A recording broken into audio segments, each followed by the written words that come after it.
আসসালামু আলাইকুম প্রিয় দর্শক, নির্বাচন তো ঘনিয়ে এসেছে, আপনারা সবাই জানেন।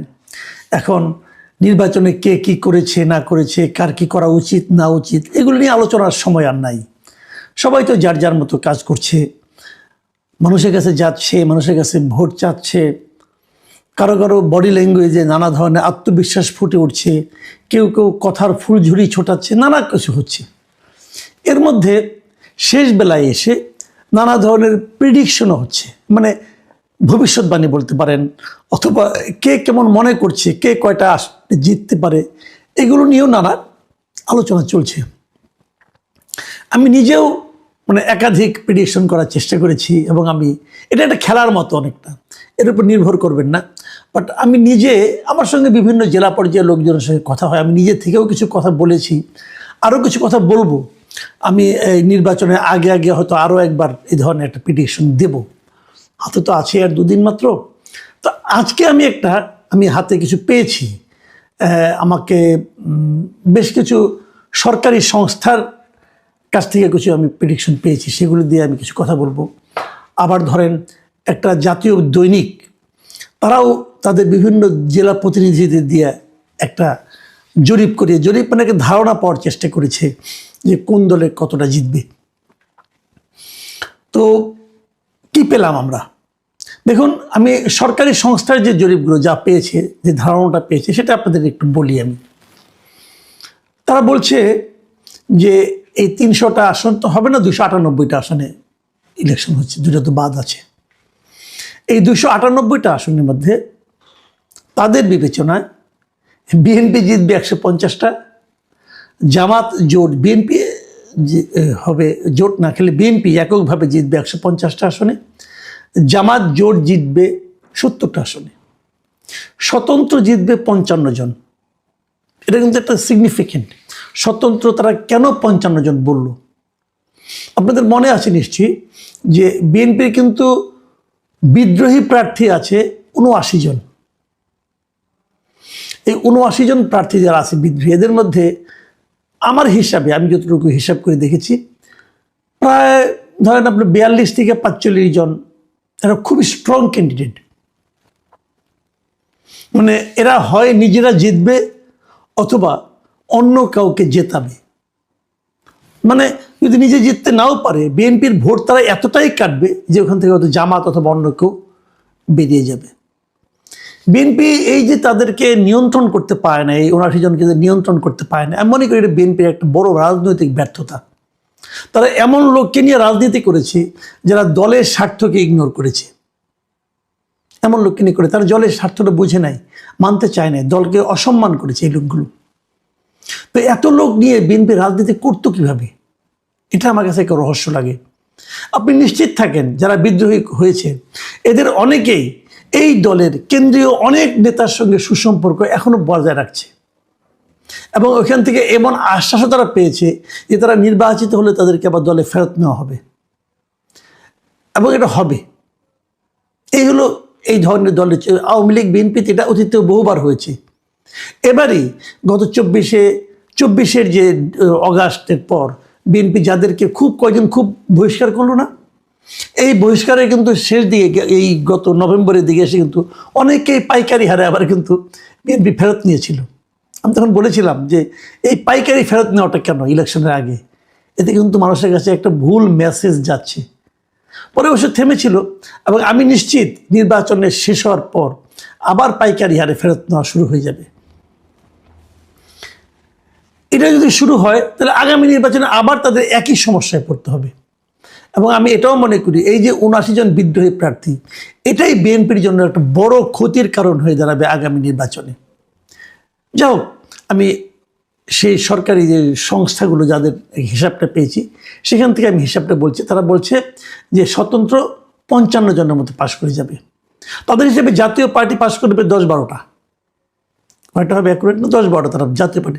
এটা আমার কাছে একটু বাড়তি মনে হয়েছে। জাতীয় পার্টি আমার বিবেচনায় এত পাশ করার কথা না, এবং তাদের বিবেচনায় ইসলামী আন্দোলন তারাও নাকি প্রায় ৭-৮টা সিট পেয়ে যাবে। এটাও আমার কাছে কেমন যেন একটু অগ্রহণযোগ্য মনে হয়, আমি জানি না। এবং তাছাড়া অন্যান্য যারা আছে বিভিন্ন রকম বিভিন্ন দল আছে, কোনো কোনো দল আছে একজন দুইজন করে পাশ করবে, সেরকম সংখ্যাও তারা দেখিয়েছে 5 জনের মতো। তাহলে কি দাঁড়ালো, বিএনপি তাহলে ক্ষমতায় যাচ্ছে, 185 হোক আর যাই হোক, এর চেয়ে কমবে না, বরং বাড়তেও পারে কিছুটা। আমার মনে হয় বিএনপি এদের হিসাব অনুযায়ী তারা বিএনপিকে ক্ষমতায় পাঠিয়েছে। আমি আরেকটা হিসাবের কথা বলছি, যেটা বলছিলাম যে একটা পত্রিকা, একটা জাতীয় দৈনিক, ওনারা একটা হিসাব করেছেন ওনাদের মতো করে। এই হিসাবটা আমার কাছে অধিকতর গ্রহণযোগ্য মনে হয়েছে, আমার খুব ইন্টারেস্টিং মনে হয়েছে। এই কারণে ওরা দুটো ভাগ করেছে। একটা ভাগ হলো যে নিশ্চিত জিতবে, আর একটা ভাগ হলো যে আসনগুলিতে খুব প্রতিদ্বন্দ্বিতা হবে। তাদের হিসাবে 88টা আসনে বিএনপি কোনো রকম প্রতিদ্বন্দ্বিতা না করেই জিতে যাবে। 88টা, 88। এই আসনগুলিতে বিএনপিকে কোনো ধরনের প্রতিদ্বন্দ্বিতারই মুখোমুখি হতে হবে না। এরকমভাবে জামাত জিতবে 51টা আসনে, কোনো ধরনের প্রতিদ্বন্দ্বিতা নাই, তারা মোটামুটি নিশ্চিত তারা 51টা আসনে জিতে যাবে খুব ইজিলি। আর 17টা আসনে স্বতন্ত্র প্রার্থীরা জিতবে। স্বতন্ত্র মানে ওই বিএনপি বিদ্রোহীরা, 17টা আসনে তারা নিশ্চিতভাবে জিতবে। এখানে তাদের সঙ্গে অন্য কোনো প্রতিদ্বন্দ্বিতা হবে না, সেটা বিএনপি হোক জামাত হোক, কেউ তার সঙ্গে ফাইট করতে পারবে না। তারা এনসিপিকে দিয়েছে 2টি আসন, এই 2টি আসনে এনসিপিও বেশ আরামের সঙ্গেই জিতে আসবে। আমার ধারণা সম্ভবত এই দুটো, একটা হাতিয়ার আব্দুল হান্নান মাসুদ আর একটা হাসনাত আবদুল্লাহ হতে পারে, আমি শিওর না, তবে আমার ধারণা তাই হবে। আমি শিওর হলে এখন বলবো না আর কি, তবু বললাম এই দুটো। তাদের হিসাবে জাতীয় পার্টি জিতবে 4টা আসনে, এগুলো একদম নিশ্চিত। এছাড়া এর বাইরে অন্যান্য বিভিন্ন দলের থেকে 4 জন প্রার্থী তারা জিতে আসবেন। এটা এই পত্রিকাটার বিভিন্ন করসপন্ডেন্ট যারা আছেন তাদের সঙ্গে কথা বলে তারা যেটা বের করেছেন।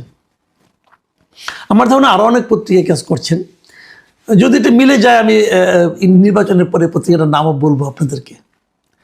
এবং তাদের হিসাবে এই যে বললাম না কঠিন প্রতিদ্বন্দ্বিতা, তার সংখ্যা হলো 132টা আসনে। 132টা আসনে কঠিন প্রতিদ্বন্দ্বিতা হবে, এটা তারা মনে করে। মানে এই 132টা আসনে আসলে ডিসাইডিং ফ্যাক্টর হবে। এই 132টা আসনে যারা জিতবে, যারা ভালো করবে, তারাই আলটিমেটলি সরকার গঠন করবে। তার মানে এই 132টা আসন থেকে বিএনপি যদি 62টা আসন পেতে পারে, তাহলে কিন্তু তাদের 150 হয়ে যায়। খুব সিম্পল কিন্তু। কাজেই আর এই 162টা থেকে 132টা থেকে জামাতকে পেতে হবে 99টা আসন। জামাত যদি 132টার মধ্যে থেকে 99টা পায়, কেবল তাহলেই তারা ক্ষমতা দখল করতে পারবে, মানে সরকার গঠন করতে পারবে। আর বিএনপির জন্য 62টাই এনাফ। আমি যদি এটাকে মাথায় রাখি, তাহলে আমরা বলতে পারি যে মোটামুটি বিএনপির জন্য সরকার গঠন করাটা একটা সম্ভাবনাটা বেশি ইজিয়ার আমার কাছে মনে হচ্ছে। কারণ 132টা আসনে মধ্যে থেকে জামাত ইসলাম মানে 99টা আসন জয়ী হয়ে যাবেন, এটা আসলে একটু কঠিন হয়তো বা হবে। কিন্তু আমরা সব মিলিয়ে যেটা দেখলাম, যে আপনি যেমন ধরা যাক, আমি একটা কথা বলি, প্রায়ই বলি আমি, যে গত 24 অগাস্টে সরকার পতন হয়েছিল। নির্বাচনটা যদি 24 ডিসেম্বরে হতো, তাহলে বিএনপিকে কিন্তু এত হিসাব নিকাশ করতে হতো না। কিন্তু 6 মাসের মাথায় না হয়ে, 4 মাসের মাথায় না হয়ে, 1.5 বছরের মাথায় হওয়াতে বিএনপিকে কিন্তু একটু হিসেব নিকাশের মধ্যে পড়তে হচ্ছে। কারণটা কি? এটা হলো আমার মূল প্রশ্ন, কারণটা কি? যত দিন গিয়েছে বিএনপির জনপ্রিয়তা কেন কমল? এই বিষয়টা নিয়ে কি বিএনপির নেতৃবৃন্দ ভেবেছেন একবার? কেন তাদের জনপ্রিয়তা কেন কমল? কারণ হলো দুটো। এই দুটো কারণে আমি উল্লেখ করতে চাই, এই কারণে যে এখান থেকে বিএনপির নেতৃবৃন্দেরও কিন্তু উপলব্ধি করা প্রয়োজন আছে যে কেন তাদের জনপ্রিয়তা কমল। প্রথমত যেটা হয়েছে, যে ওই সময় যদি হতো, তাহলে লোকে আওয়ামী লীগের কোনো সমর্থনের সময় ছিল না। আওয়ামী লীগের যে দুঃশাসন ছিল সেটার কারণে আওয়ামী লীগের সমর্থন খুবই কম ছিল।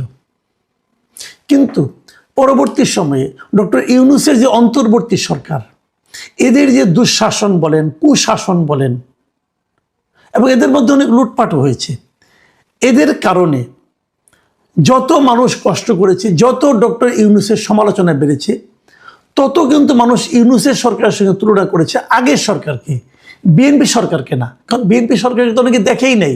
সেই 2006 সালে কি দেখেছে 18 বছর আগে, ওদিকে আর মনে আছে নাকি ভাই কারো? কাজেই যত এই সরকারের অপশাসন হয়েছে, যত এই সরকারের নেগেটিভ ইমেজ বেড়েছে, তত মানুষ কিন্তু আগের সরকার মানে আওয়ামী লীগ সরকারের কথা ভেবেছে, এবং সেটা তখন এই সরকারের ব্যাড ইমেজটা যে ভর করেছে বিএনপির উপর। এর হলো একটা দিক। আর দ্বিতীয় দিকটা হলো অগাস্টের পর থেকেই বিএনপি সারা দেশে, বিএনপির বিভিন্ন স্থানীয় পর্যায়ের নেতা কর্মী এবং সমর্থকদের নানা ধরনের তাণ্ডব চলেছে। বিএনপি হাজার হাজার লোককে বহিষ্কার করার পরও সেই তাণ্ডব থামাতে পারেনি, এখনও চলছে। এখনও সারা দেশে যত চাঁদাবাজি হয়, এখনও খুচরা মুচরা যত চাঁদাবাজি হয়, ফুটপাতেও যে চাঁদাবাজি হয়, সেটা কিন্তু জামাতের লোক করে না, বিএনপি লোকজন করে। তাদেরকে বিএনপি থামাতে পারেনি। মানুষের মধ্যে একটা ধারণা তৈরি হয়েছে যে ক্ষমতায় আসার আগে যখন এটা শুরু করেছে, ক্ষমতায় গেলে না জানি কি করবে। কেন করছে চাঁদাবাজি তারা? এখানে একটা ইন্টারেস্টিং ইনফরমেশন কিন্তু আমি আছে, অনেকে আমাকে বলেছে যে তাদের এই চাঁদাবাজি করতে অনেক ক্ষেত্রে নেই, কোনো কোনো ক্ষেত্রে জামাতের লোকজন বরং উৎসাহিত করেছে যে তোমরা চাঁদাবাজি করো, আমরা তোমাদেরকে সারা দেশের মানুষের কাছে তোমাদের অপকর্মের খবরগুলি ছড়িয়ে দিই। এটা হচ্ছে জামাতের স্ট্র্যাটেজি। এই স্ট্র্যাটেজিকে কেউ কেউ হয়তো ঈর্ষা করতে পারেন, আমি কিন্তু অপছন্দ করি না। তারা তো চাইবেই প্রতিপক্ষকে ঘায়েল করতে। বিএনপির ওই সমস্ত নেতাকর্মীরা মাথা মোটার মতো এগুলোতে ঝাঁপিয়ে পড়েছে, তার তাৎক্ষণিক অর্জনটাকে বড় করে দেখেছে। এটা কিন্তু বিএনপির জনপ্রিয়তা দিন দিন কমিয়েছে। তারেক রহমান দেশে ফেরার পর এই নেগেটিভ দিকটাকে তারা একটু কভার করার চেষ্টা করেছে। এখন তারা এই জন্য একটু অগ্রসর হতে চেষ্টা করছে।